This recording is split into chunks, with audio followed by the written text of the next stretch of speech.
இங்க நிவிஸ் கால்ல இன்னைக்கு கொஞ்சம் அறுவடை பண்ண வீடியோ தாங்க பார்க்க போறோம். என்னன்னு பார்த்தீங்கன்னா, முருங்கைக்கீரைங்க. என்னுடைய மாடி தோட்டத்துல வந்து முருங்கைக்கீரை வந்து நெறைய இருக்குங்க. அதனால வந்து பருப்பு போட்டு இன்னைக்கு சாம்பார் வச்சு சாப்பிடலாங்கிறதுக்காக எடுத்துருக்கேங்க. அந்த முருங்கைக்கீரைலலாம் வந்து அதிகமான இரும்பு சத்து அதிகம் நிறைஞ்சிருக்குங்க. அதனால வந்து நம்ம சாப்பாடுக்கு வந்து அடிக்கடி பயன்படுத்திட்டோம்னா, ரொம்ப நம்ம உடம்புக்கு ரொம்ப நல்லதுங்க.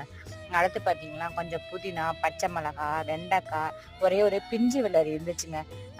இந்த வெள்ளரி வந்து ரொம்ப டேஸ்ட்டா இருக்குங்க, பிஞ்சு வெள்ளரி. நான் வந்து ஃபர்ஸ்ட்டு முறை இப்பதாங்க பயன்படுத்தி பார்த்துருக்கேன்.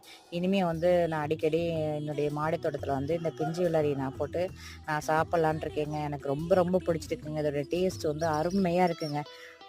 இந்த புதினா எடுத்துட்டு போயிட்டு இப்போ வந்து ஒரு துவையல் பண்ணி சாப்பிடலான்னு இருக்கேங்க. உடனே வந்துட்டு புதினா எடுத்துட்டு போயிட்டு உடனே நம்ம துவையல் பண்ணி சாப்பிட்டாக்கா அதோடைய டேஸ்ட் ரொம்ப ரொம்ப சூப்பரா இருக்குங்க. உங்களுக்கு இந்த வீடியோ பிடிச்சிருந்துச்சுன்னா லைக் பண்ணுங்க, ஷேர் பண்ணுங்க, கமெண்ட் பண்ணுங்க. மறக்காம என்னோட